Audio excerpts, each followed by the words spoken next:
open world would say, no, they can't do it. Because then that would make life really easy. I really hate ruling out talking to anybody about it. That's just my 2 cents on it for what it's worth. There's nothing wrong with getting, you don't have to have a bidding war. Just do, whatever it's going to cost. I mean, yeah, and honestly, I'm becoming less and less inclined to even contract it out. Because this is going to be a huge decision, and only to see one set of numbers from one place in one contract, it's not my cup of tea. I kind of feel the way you do, Chuck, especially after we got that email, but I see their perspective of it too, because that's not what they're there for. It's not like shopping at Kroger's or Kmart or something. They're not competitive that way.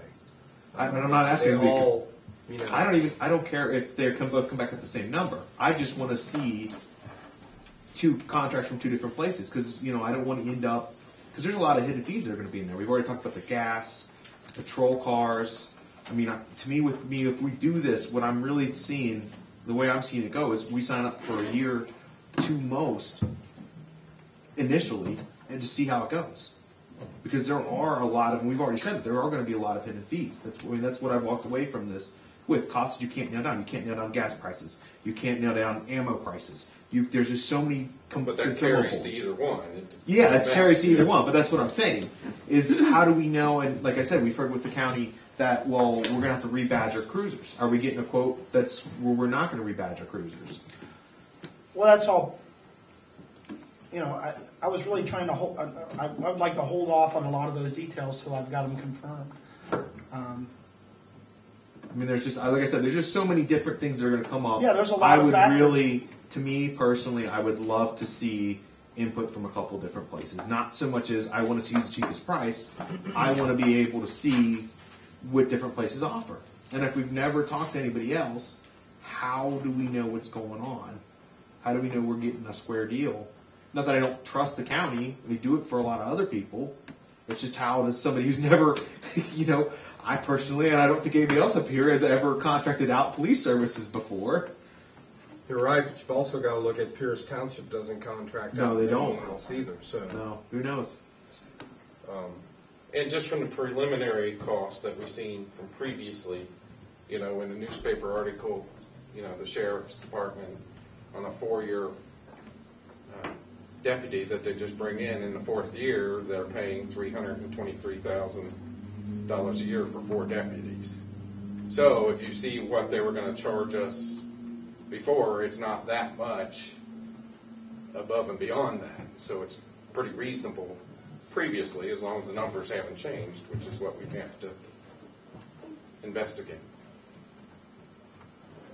And this is just my gut feeling after the email again. I got a gut feeling they're not really interested anyway, but I think they are. I think they're interested, but I think he's just saying what he thinks. I think he's. I don't know this man personally a great deal. Pretty much tells it like it is. He just doesn't want to get into it.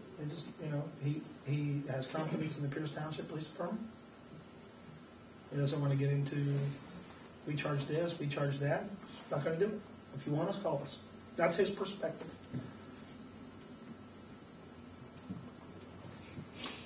Well, that difference is the fact that the sheriff's obligated for the whole county and Pierce Township is obligated to Pierce Township. Mm-hmm. Which makes a difference.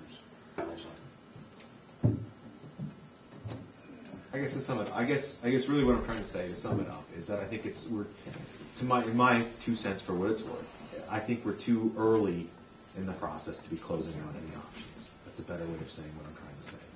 But we close out 2 more than that because Claremont County's not going to even give us numbers. So that would take them, if we continue with Pierce, then Claremont County's withdrawing they're not even going to look into it. So we've lost Claremont County. We haven't even asked Pierce Township, so we don't even know if Pierce Township is interested. I just think this is premature without even asking Pierce Township if they're interested. That's just my 2 cents. Like I said, it's my,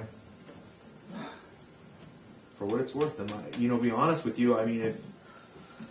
like I said before, it really makes me less interested in contracting out if we want to have, if you say, well, I want to get as much information as possible, and you've got somebody telling you, well, if you're going to look at them too, well, then I'm not interested.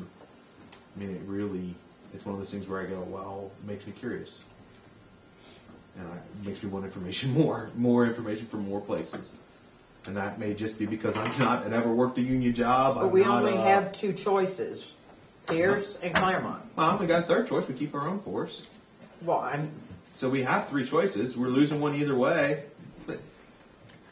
Somebody doesn't seem interested enough, doesn't want to talk to us anymore, doesn't understand we're doing preliminary numbers. It's just, like I said, it's just my 2 cents. It doesn't matter. I don't really have much else to say. Well, one criteria is the fact that we've only got so much money to spend. And I'm sure they're aware of that, so they would tailor the protection based on the amount of money that we scratch up with our tax levies, and that's all we got. Is that not true? Yeah, based on what council proposed, what council wants. If we were to get live numbers from Claremont County Sheriff's Department, bring them back to council, council says XXXX. How about if we try this? How about if we try that? It's just, And hopefully they would come in under the money we got put out. well, for the, it's my opinion that it seems like it is what it is. Yeah. They have the costs. This is what it costs. It's not a retail markup deal. This is what it costs. There's benefits for,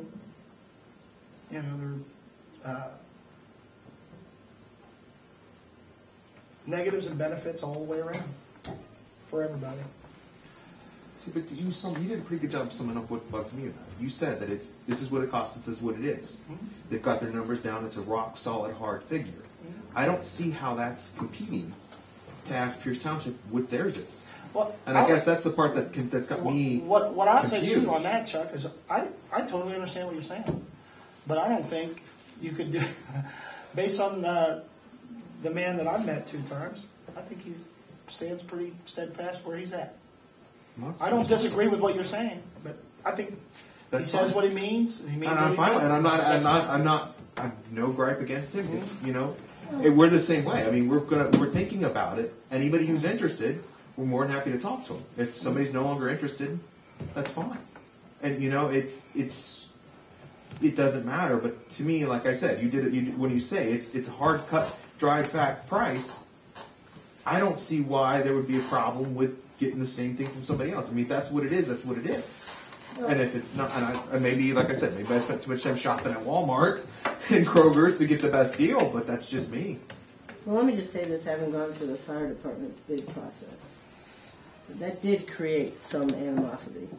And the documents were different, and it's very hard to do an apples-to-apples comparison of police and fire services. And I think that's what he's alluding to. Not that the number will be different, but to explore what that number means, we'll have him comparing, okay, here's what our equipment is. Here's what we have to our advantage. Here's how our people are either better or worse trained than another department.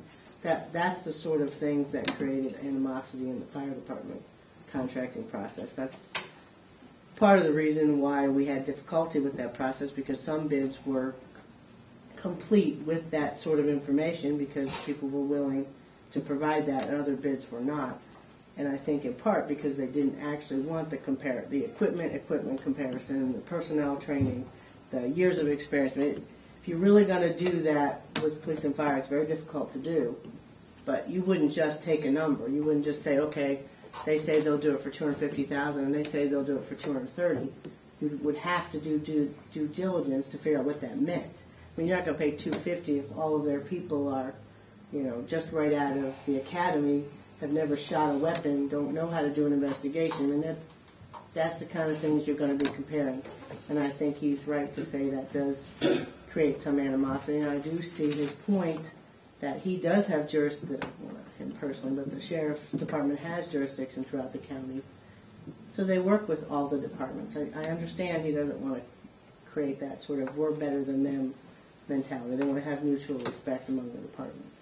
So I do understand his point. I understand also that it presents some difficulties Yeah, it creates challenges here. to us. But I understand why he would say that. I mean, because it is difficult to compare those things. And we did do that with the fire department specs, and you will still hear some grumblings about that process because it's difficult to do. So, we have a first and a second on the floor. Any other discussion before we move to a roll call?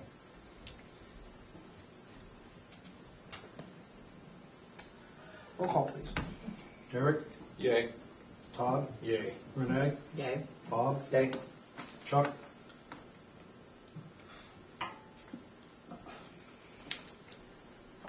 No. Passes 4-1.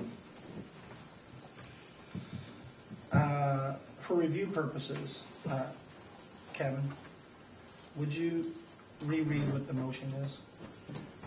What I have marked down is that the village, in the guise of a mayor, is to explore contracting exclusively with the Claremont County Sheriff's Office for police services. Thank you. Moving down through the mayor's report. Under the heading of future fiscal health concerns for Amelia Village. As most of you are aware, the village, like most villages, is suffering from shortages in revenue. In our case, revenues have constantly fallen as the village continues to experience massive growth of more than 74% since the census in 2000. I just asked Julie today, and I'm going to speak off the cuff here, to contact the Cincinnati Business Courier. Recently, I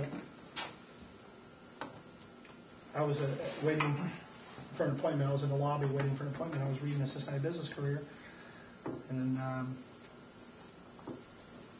and there was some information in there about the census, and it looks as though Amelia had the fourth largest growth of anybody in the state from a percentage standpoint. Julie's purchased a couple copies of the journal, and I'll have it here for everyone for the review for the next time. So, a lot of growth, 74%. Okay.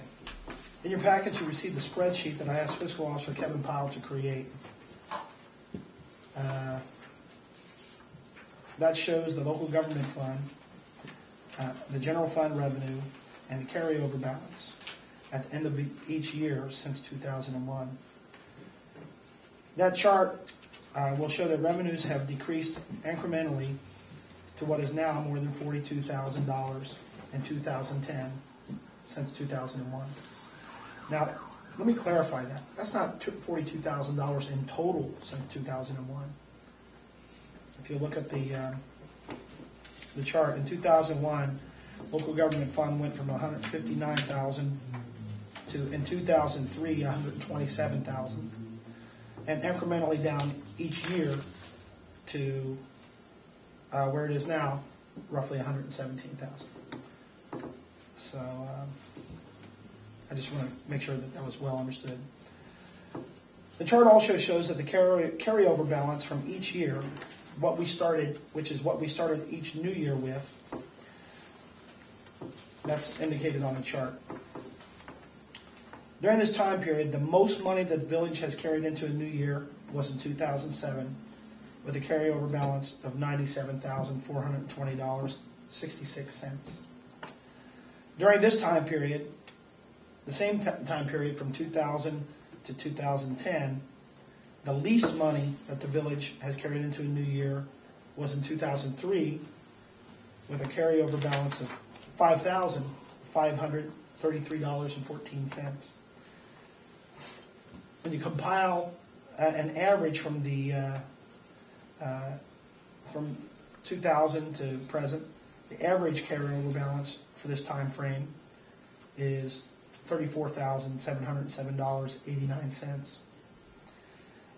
As you may or may not know, the state legislature is currently negotiating / revising on House Bill 153.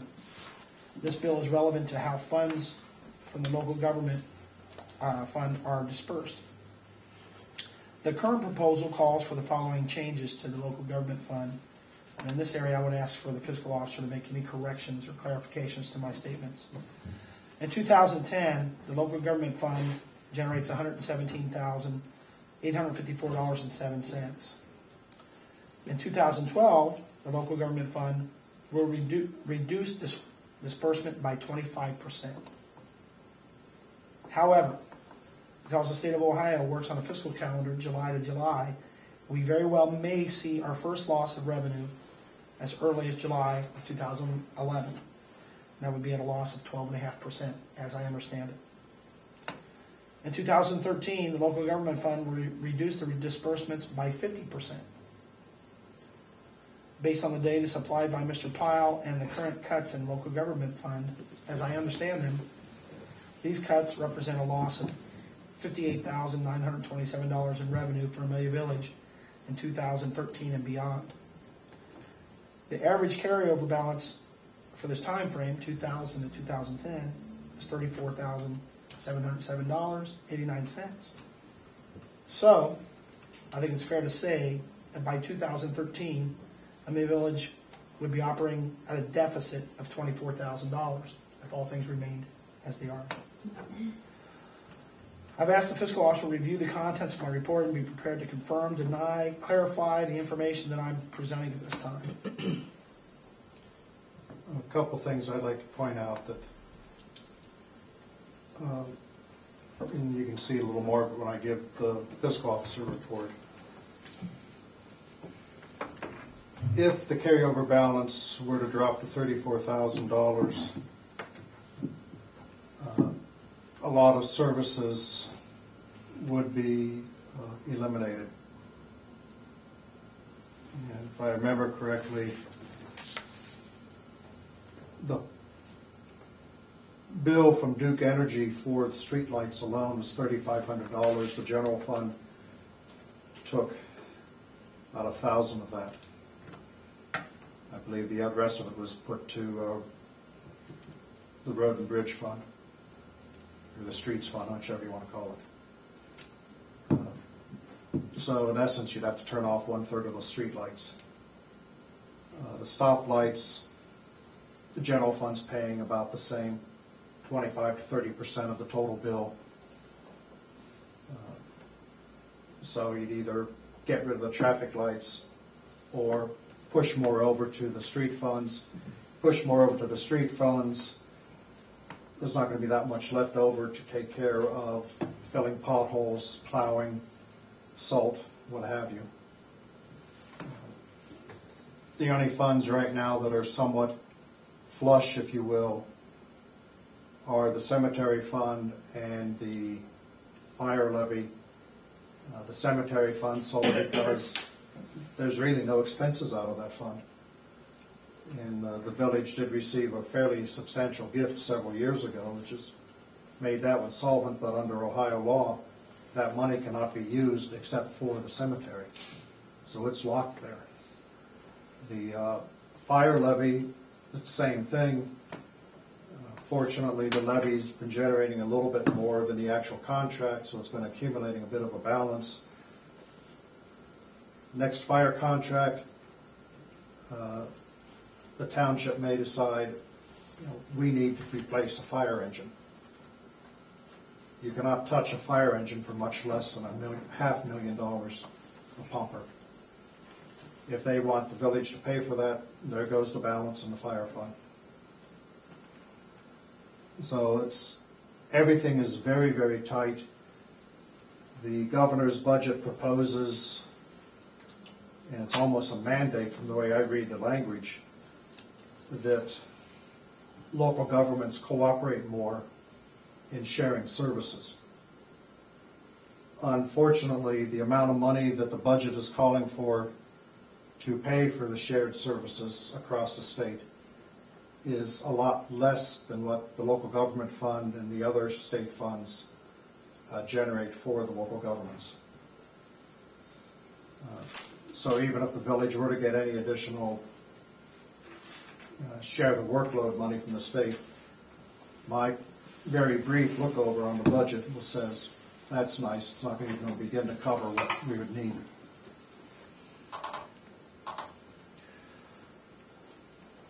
Having taken these items into consideration, it is my recommendation that council make it priority one to address this loss of revenue and how to move into the future with fiscal confidence. It is my opinion that any method of generating revenue, such as levies, earnings tax, etc., will take at least until 2013 to be fully realized. If generating revenue is not an option, then further cuts in staffing and services, I say they may be ahead, but they most certainly will be ahead. The time to act on this very important issue is now. At this time, I would open the floor to council for discussion on this very important issue. A note on any levy that the village were to put on the ballot and the electorate were to approve, you have to be very careful with the wording.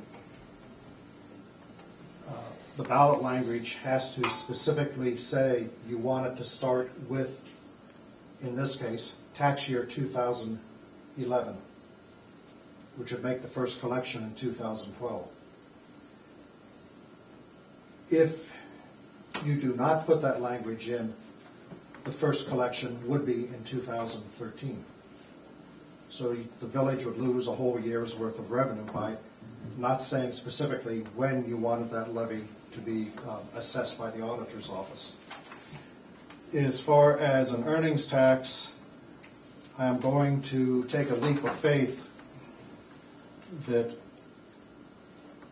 were the village to put on an earnings tax and sign up with the Regional Income Tax Authority, which a lot of communities in the state have, they only collect 4 times a year.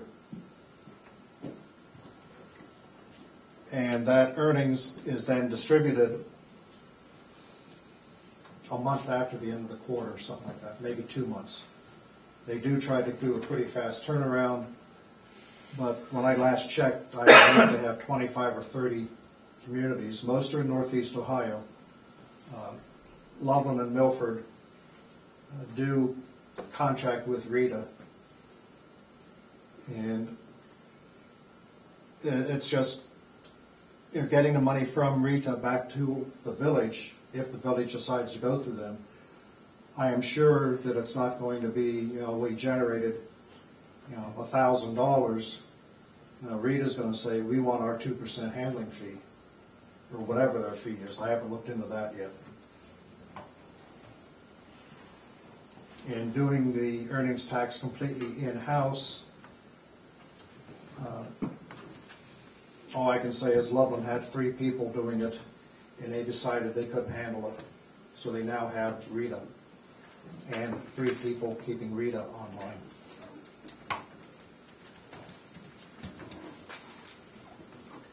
Any discussion from council?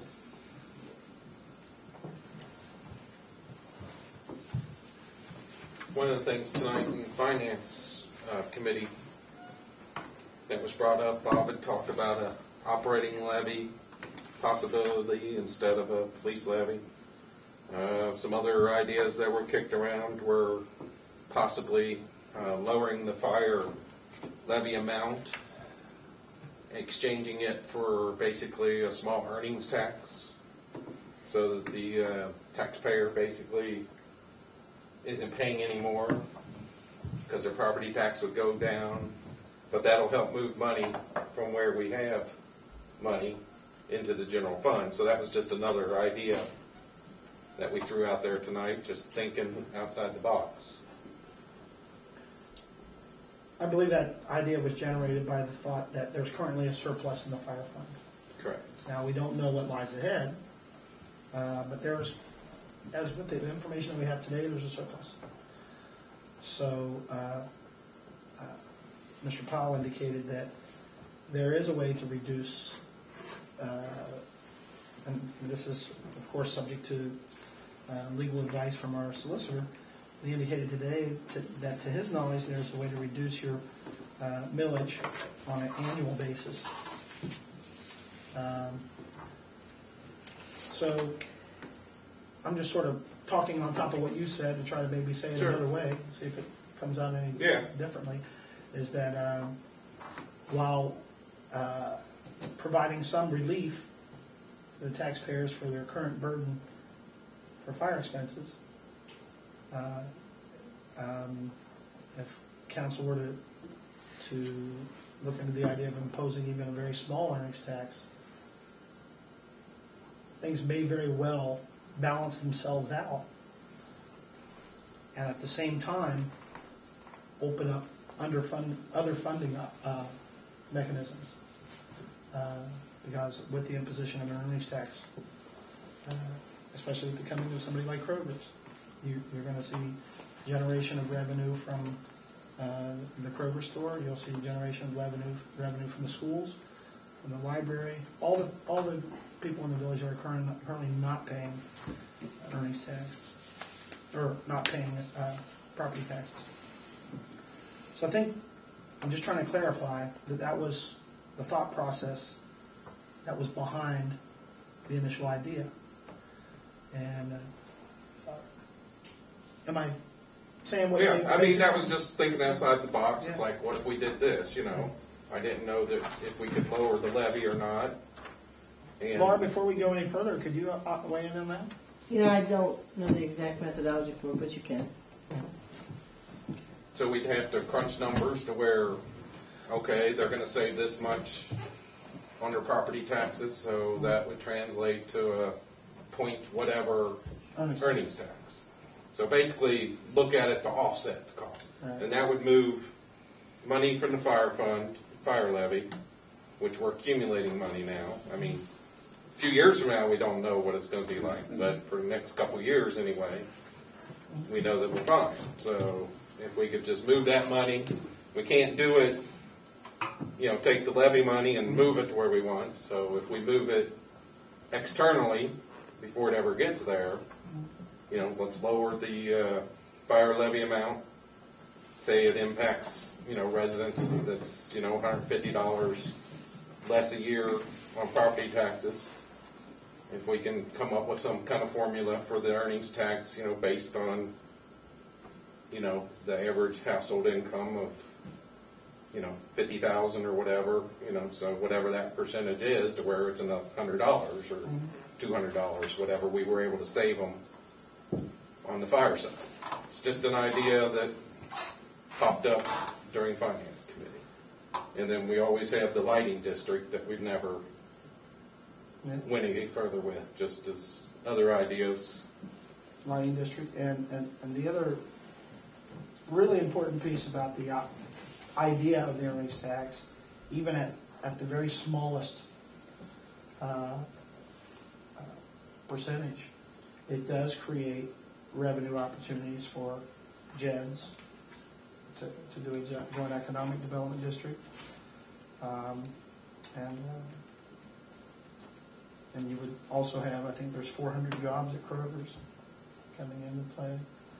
I know that, I won't say I know, but I'll say that I understand that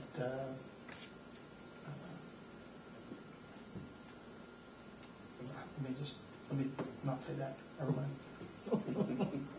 It does create another funding mechanism.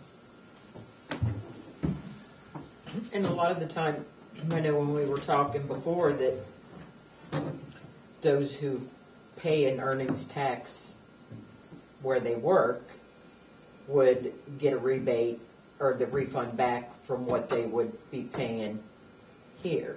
Well, it depends on how you set it up. Yeah, Most If we're- communities in Hamilton County, at least, do have reciprocity agreements.